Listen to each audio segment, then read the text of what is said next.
Well, it's been a couple of days since I last put up a part of this game, Everlasting Summer, but I figured to come back to it eventually, as I usually do. Sometimes when I start a new game, sometimes I tend to get a little carried away. It happens, guys, sometimes. But I figured, I know that not everybody watches everything that I post up there, so it's cool. And the ones that, mainly follow this, that's all good too. I'm kind of wondering how some of you guys are going to do once this series is over, though, because of you that subbed it to me for this, it's interesting. Well, two of you kind of already know the game somewhat, though, but there's a few others. Jose, I think, or somebody, I don't remember now. So two others or somebody else that follows usually, they never played the game or anything or seen it, so yeah. But the last time I did this, obviously we're still on Ulyana's route. So, and I think day three should be coming to an end here, if I'm not mistaken. They had a little dance thing back there with that. I thought maybe they might actually dance together, but they didn't do that here. So, but they were told to kind of do something with the library, so I'm not exactly sure where this is going to go. So, but we're going to find out either way. So, yeah. We approached the library. It was already dark outside. I was slightly surprised by Olga Dmitrievna's request, or more like an order, to sort the books at night. This is so bizarre. There was no light inside, and the switch didn't work, unpleasantly clicking with every push. It might have actually worked properly, but the lights weren't turning on. Wait, I'll get the candles. Wow, it's got a little bit of light in there. Well, it looks more like somebody put a lamp up as opposed to a candle, but I guess uh, I'm because it's kind of hard to make out on my screen. I'm trying to look at that, so I don't know. Maybe it is though, but it's hard for me to see a little bit. All I see is a light coming from it. I was just about to ask how she knows where the candles and matches are when the two small lights appeared on a table next to me. That's better. Oyada said, satisfied with herself. What's next? What's what next? She looked at me inquiringly. Well, what would we do next? How should I know? She chuckled. Great. I walked around the bookcases. Olga Dmitrievna said something about a couple of shelves. I touched the books and made sure that there was no dust on them. It looked like someone did a really good job before us. Having examined the whole library, I didn't find anything to clean. The leader must have made a mistake. Suddenly, I heard footsteps from behind. The old cracked door was squeaking so Ulyana wasn't able to sneak up on me unnoticed. Boo! Good lord. I turned around. Oh my god, I'm so scared. Please. Are you voicing this, or is this you just pretending that you are? I don't know, because I'm not exactly sure of this dialogue, but with her it's hard to say. I'm gonna say he's not, though. Oh, whatever. She turned away resentfully. It looks really clean in here, so. The dimly illuminated rows of books looked at me reproachfully. Unknown authors from long forgotten years. I wonder if anyone still remembers them. Xenia must remember. I'm sure that she remembers everything. Okay, sit down. Ulyana moved a chair over to me. I sat on it. Okay. So what's next? Let's tell scary stories to each other. Oh boy, where's this gonna go? We have two chairs and two candles, so there should be two stories, one mine and one yours. Okay. I suck at stories. Well, not that I could come up with something. I would have to think a little bit. I agree without thinking. I hadn't the slightest intention of going back to the dance, and going by my experience, there was nothing to do in the camp at night. You seem to be enjoying that little dance back there, as I recall. Although, even though you didn't really dance with anybody, you didn't really move from the spot either, though. Especially as I knew a couple of nice stories, which would be able to really scare Ulyana. Somehow I don't really picture it, but who knows with her. And that was awesome. You first. Oh boy. Okay. Huh. She made herself comfortable and braced the chair's back with her arms and moved the candle as close to her face as possible. This position is interesting. Ah. And his face, like the way he's sitting, I thought they said that he was in the chair. And here it turned out she was in it. But this is one of the pictures that mentions, something. I don't know. The achievement at the end, or something of that nature, because I had to went back and look at it. The achievement to get her good ending is called Attack on Pedo Bear. Yeah, that's literally what it's called. It's kind of funny name though. uh, but that's interesting here though. Once upon a time, in a village far away, lived a boy, just a normal boy. He went to school, played with other children. There was nothing special about him.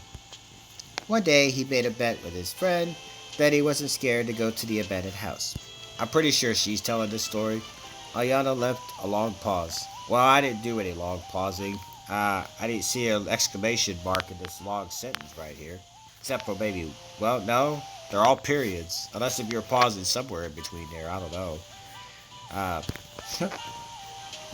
so, what was in that house? Don't interrupt me. Oh boy. Invented it on the fly. She pouted her lips and continued. They say a witch have lived in that house, and people still see her ghost there in the night. Nobody knew for sure, but everybody was scared. The boy had said that it was all nonsense, and he was ready to spend a whole night in there. So he did. But he didn't return in the morning. He was found hanged. Oh boy. I gotta stop talking again. My goodness. It's really... You could show a little bit of some enthusiasm. I mean, yeah, sometimes people come up with, stories. Sometimes you kind of listen, right? And it just kind of falls on deaf ears when when it's not really, I don't know, doing much for you kind of thing. I don't know. I'm more or less getting a kick out of this scene. It's like, okay, because where she's sitting is like, and how he's positioned, it's like, is she up here and he's down there? It's like, where's he looking? Is he looking straight at her, or is he looking, it's like with him, you can't tell. It's like, where's his eyes at, I don't know. So many questions you can ask, right? It's like, no. It's really. Did he hang himself with his shoelaces? My goodness. I think your story, Sebi, would probably be more creepy than hers. Like, hers just kind of like, I don't know. It's kind of interesting, but not really at the same time. I'm just more or less listening to what she's trying to come up with. Him, it's more like, what the hell are you thinking of, I said skeptically. She frowned again. And I would think it would take more than shoelaces. You would have to tie, like, I don't know, quite a bit to do something with hanging yourself. I don't think you could just take a normal shoelace and just do that. I mean, maybe you could. You would need to tie them, connect them to something, and then something would have to hold them in order to be able to hold a person up. Because when you think about it, they're not, a shoelace doesn't really hold much weight. So, to be able to suspend a person, I don't know. It would need to be on something kind of hard, and then there go from there, I guess. She found again. Is that the end? Of course not. They buried the boy, the way it was supposed to be, the coffin and stuff. His relatives and friends grieved, but they couldn't bring him back. After a few days, people started to disappear in the village. Nobody knew how or why. They just vanished into thin air. The villagers wanted to call the police, but a friend of that boy who hanged himself in the witch's house told him that he'd seen the boy. Nobody believed him at first, but people kept on disappearing. Then the villagers decided to dig up the coffin. There were long nail scratches on the inside of the lid, but there was no body. Where did he go? Ulyana moved the candle away from her and made a scary face, or at least which she thought was scary. In the end, all of the villagers disappeared, and occasional passers-by near the witch's house tell that they saw two ghosts. Ulyana blew out her candle and stopped talking.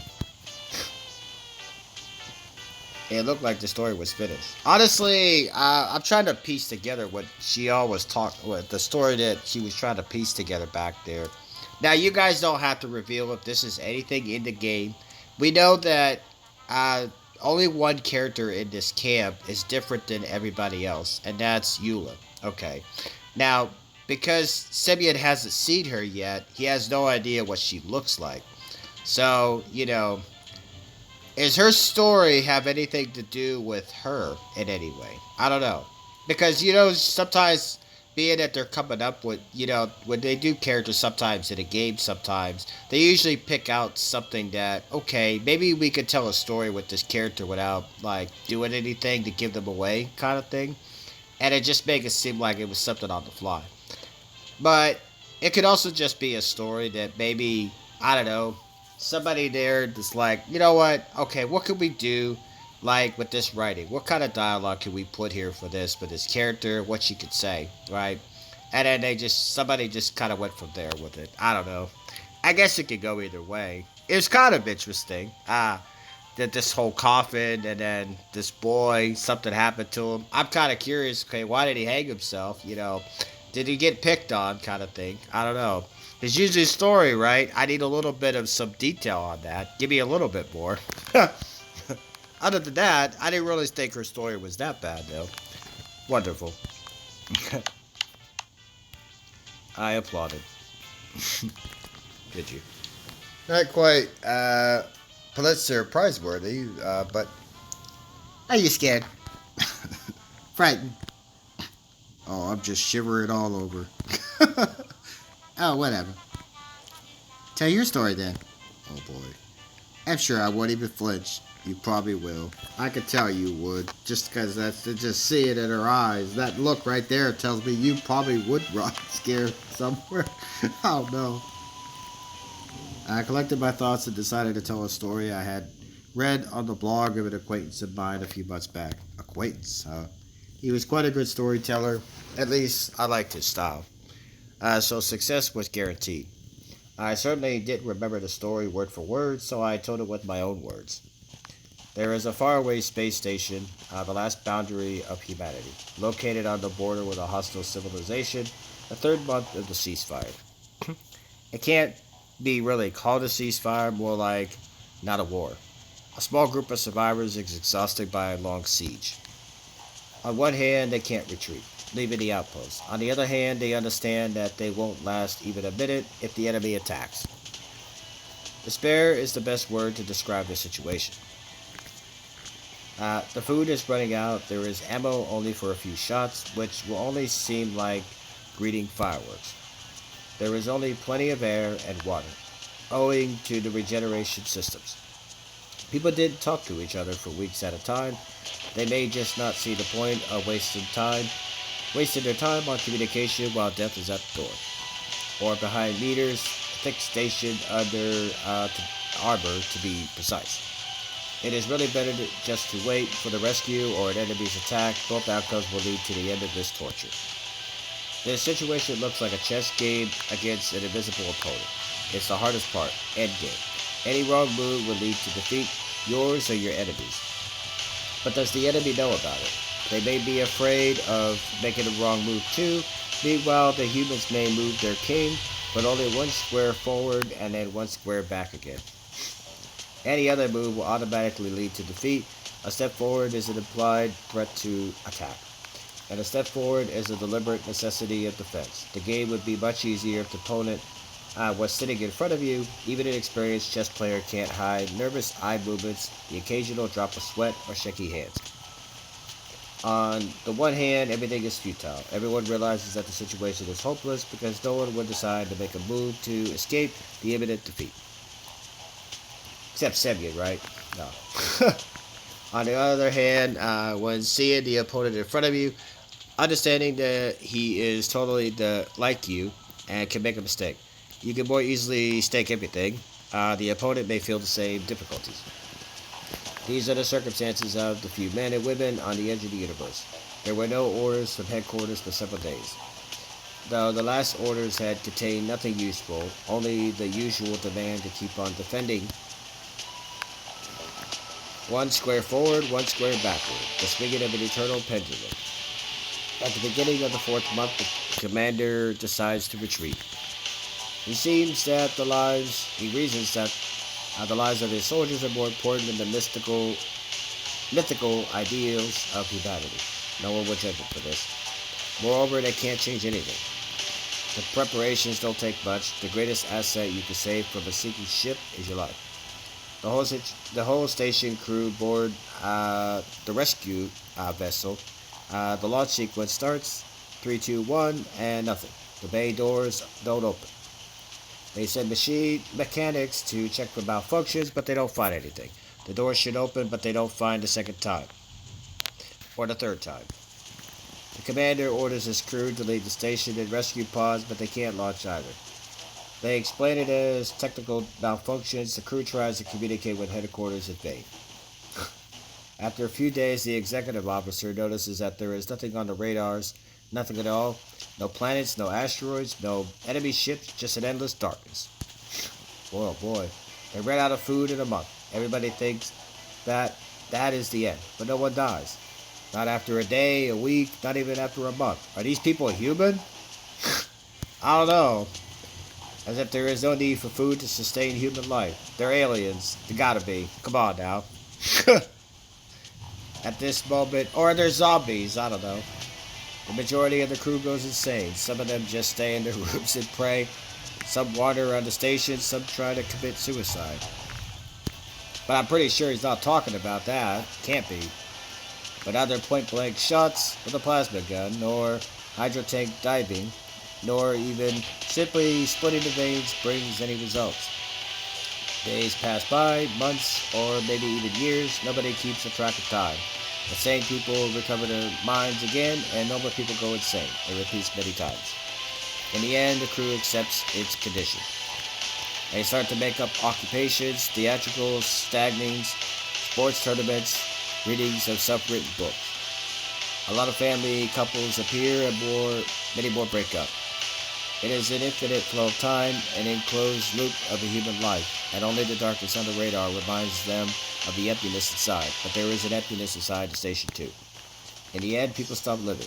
They just lie in their rooms and sleep. Not 24/7 at first, but as the time goes by, they learn to fall into a trance. Every person has his own dreams. One returns to his childhood. One gets his lost love back. One defends his ideals of humanity with a blaster in his hands. Some others just wander in space. Now you're thinking of Star Wars with this word here, blaster. Come on now. Shabby from skirmishes with the enemy. And I'm playing Star Wars somewhat on the channel. Well, it's another game of it anyway. Nice Republic, some of you guys know that one. Shabby from skirmishes with the enemy. A rescue vessel docks with the station. The boarding squad gets inside. The whole station looks like a piece of scrap metal, which has floated in space for thousands of years. The reactor had shut down a long time ago. There were marks of the laser shots on the walls. The equipment was all smashed. They found decayed skeletons of people who died horribly defending the frontier of humanity on almost every route. And only one cryptic message sent to the headquarters implied that something was wrong. Save us. We just want to die.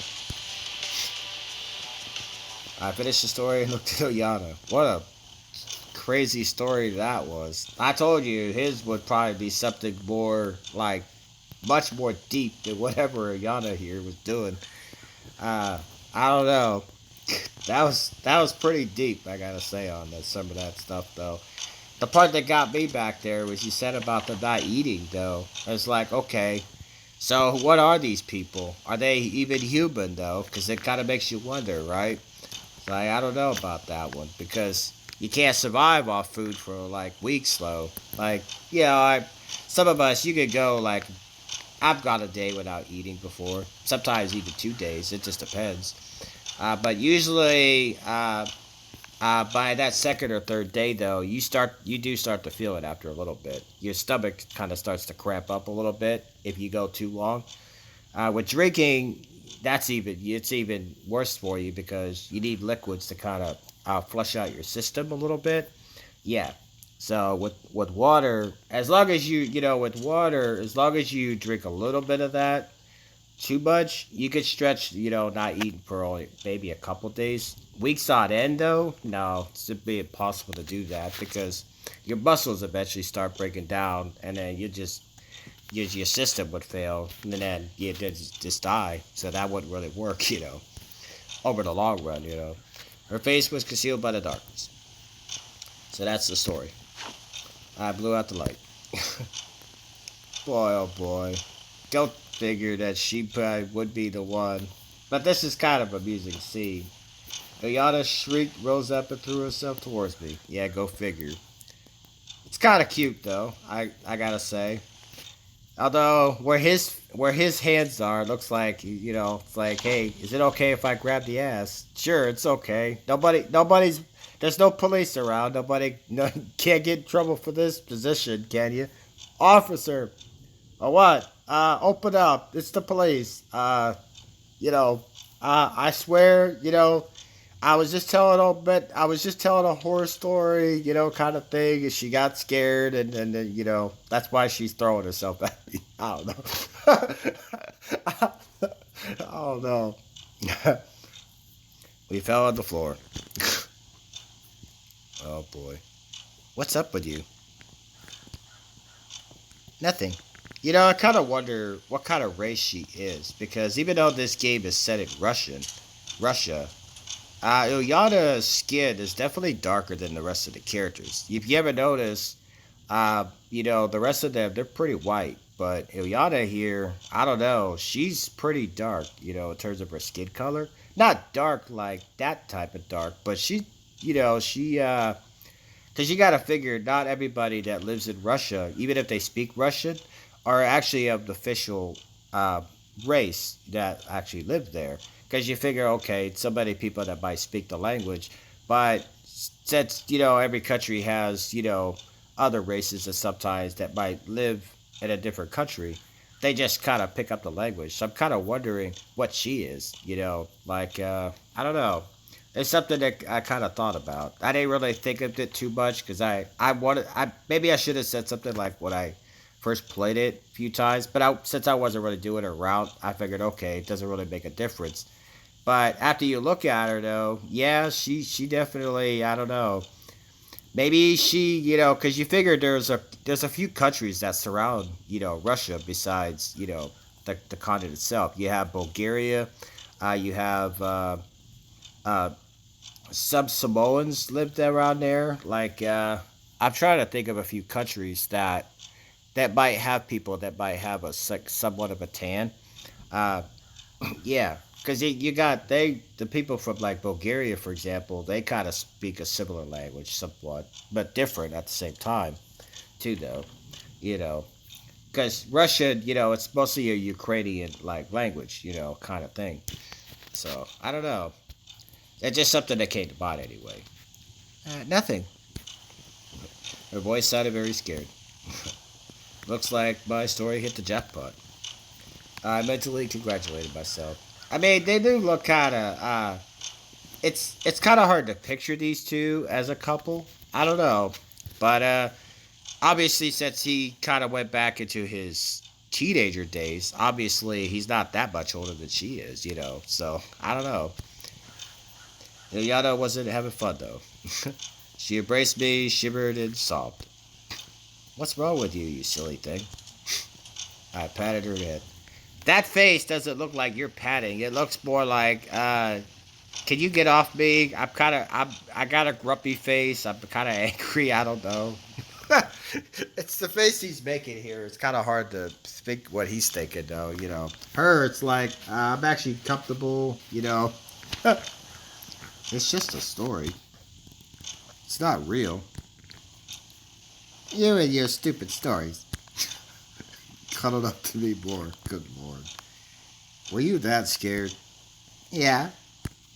Lord. Frankly, I didn't expect such an honest answer from her. I kind of feeling that she'd be the type that lets more on than she says. Everything's all right. I would take this scene a little more serious if he had a different expression on his face rather than this. It's kind of hard to take it serious. Time heals all wounds. She'll calm down. Heals all wounds. Listen, Semyon. What? Never mind. It's nothing. Yeah, they all say that, don't they? She buried her face in my chest. Minutes passed. Okay, I understand. Maybe we should go. Ah, okay, now he's actually a different expression. I listened. And she fell asleep. Good lord. I listened, Ulyana snored quietly. Hey, wake up. Can you even fall asleep for fear? Wake up, I said. No reaction. The other expression probably would have worked here, but him trying to get her awake. I don't know, that's kind of funny. I tried to stand up. Ulyana certainly didn't weigh more than 40 kilograms, but imagine yourself lying under such weight. I can imagine. It's really not easy to stand up. Probably not. You would think that Ulyana was dead if not for her breathing. Boy, oh boy. I certainly could not make more effort.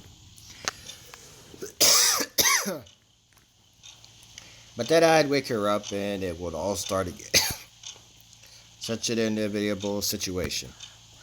There is the option to wait until she wakes up by herself, though. She certainly won't sleep all the way until morning after such a story. Yeah, that'd be kind of funny if somebody just walked in on Bottom, right, in the morning. How would that look, Him, her, laying this way, right? Probably be Zinnia, since she's usually in the library, the first person that's usually there. I wonder what her reaction would this be. See them two lying like this in the morning. Good lord. He'd be the one to get yelled at, more likely. What'd you do to her? I did nothing. She fell asleep on me. I looked through the window at the starry sky. I wonder if there really is a distant outpost with a ghost crew. No, but the world that you're in, you can kind of describe some things like that, right?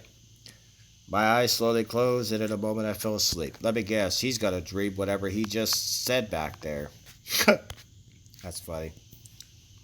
I think this should be, yep, day 4. Okay. So day 3 actually came to an end. Okay. That was actually a little bit interesting, I gotta say. Glad I saved this for this particular part, because I wasn't exactly sure what this was gonna go into. So I kind of cut it off after the last part. But I don't know, it got interesting. I felt warped in my dream. But this whole Shurik thing is going to happen all over again, which is probably something I'm going to skip until it's time for them to actually go, do the whole, go back to the old camp part. So, because a lot of this is all going to be the same. It happens sometimes, your brain is not completely awake, but you still feel the sun shining in your eyes. And when you wake up, you blink for some time to get used to the light. It was a wonderful morning. The birds were singing, the air was fresh and fragrant, and the world was bathed in daylight. I stayed in bed for some time longer, but something was not quite right. All yesterday's evening's events flashed in my mind. Scary and not so scary stories, Ulyana, who was cuddling up to me tightly and snoring, not quite like a little girl would. But I didn't worry at all. After all, it was still early, surely no later than 7 or 8 o'clock. Who'd want to go to the library that early? Xenia would. I sat back and looked out the window. In a couple of minutes, the sun will hit right in Ulyana's eyes. That's when you're going to wake up. It's interesting. How did she manage to hug me so tightly? I don't know. Indeed, I couldn't free myself at all. Theoretically, I was ready to spend 1 or 2 more hours lying this way, but suddenly I heard footsteps. And you're on the concrete floor. That would probably hurt after a while. Sounds like trouble. Wake up. Do you hear me? Wake up. I started carefully, but insisting, shaking Ulyana by her shoulders, trying to loosen her grip, but it was all in vain. Meanwhile, the footsteps were getting closer. I have to save us at any cost. Standing up seems unworkable. That's what I learned already, so I decided to crawl.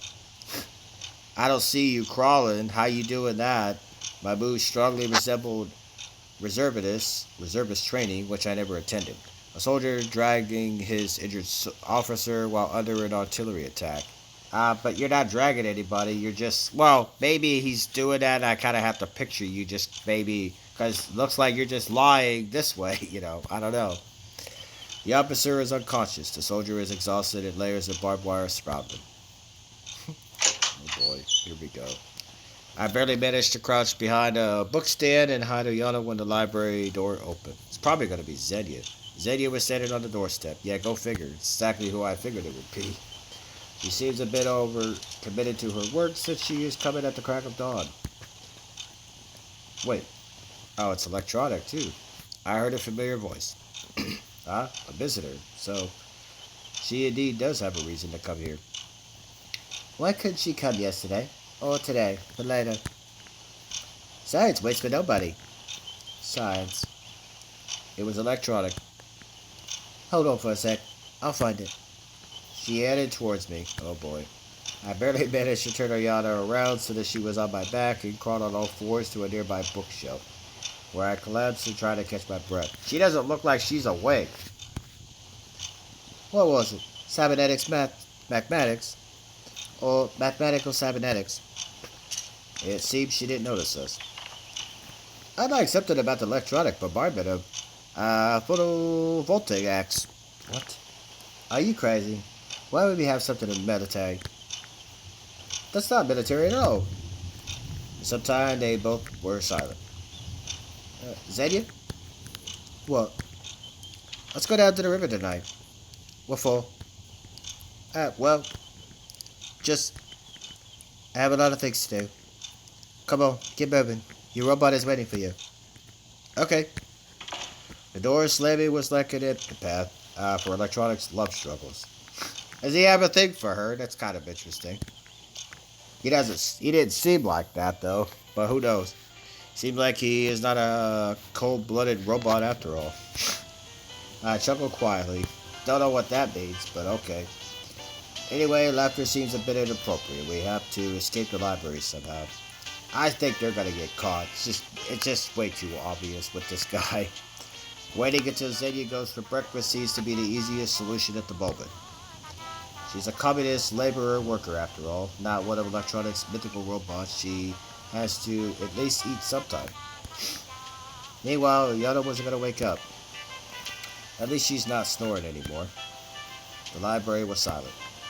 I didn't see Xenia, but was more or less satisfied with the situation. All of a sudden, incomprehensible noises came from her desk. Clicks, cracks, and music started. Let me guess, it's gonna be Miku, the Soviet anthem. Never mind. Just great. Because when they mentioned music, I always think of her for some reason. It would have been alright if not for Xenia, who started to sing along. United forever in friendship and labor. I could only admit her patriotic feelings. My singing sucks. And trying to voice act that was kind of hard. So I just kind of just zipped through it. Fortunately, she had some vocal issues. Soviet pop scene definitely didn't miss out on a star called Xenia. The anthem ended, and an unfamiliar voice started to talk about the overachievements of a 5-year plan of crop harvesting. It was the radio, obviously. I started listening tentatively, maybe they would say something interesting. But after the list of agricultural achievements, the voice started to disappear and was gone in a few minutes. Signal disturbance? Probably. Xenia stood up and headed towards us. Good lord. Situation's hitting rock bottom. I managed to unclench Ulyana's grip with a titanic struggle. I was free to go, but was so cramped from all this crouching that I didn't have the strength to get up. Decided to prepare for the worst and start thinking of excuses. Suddenly, the steps stopped. Seemed like Xenia was standing on the other side of the bookshelf. I heard the sound of books rustling.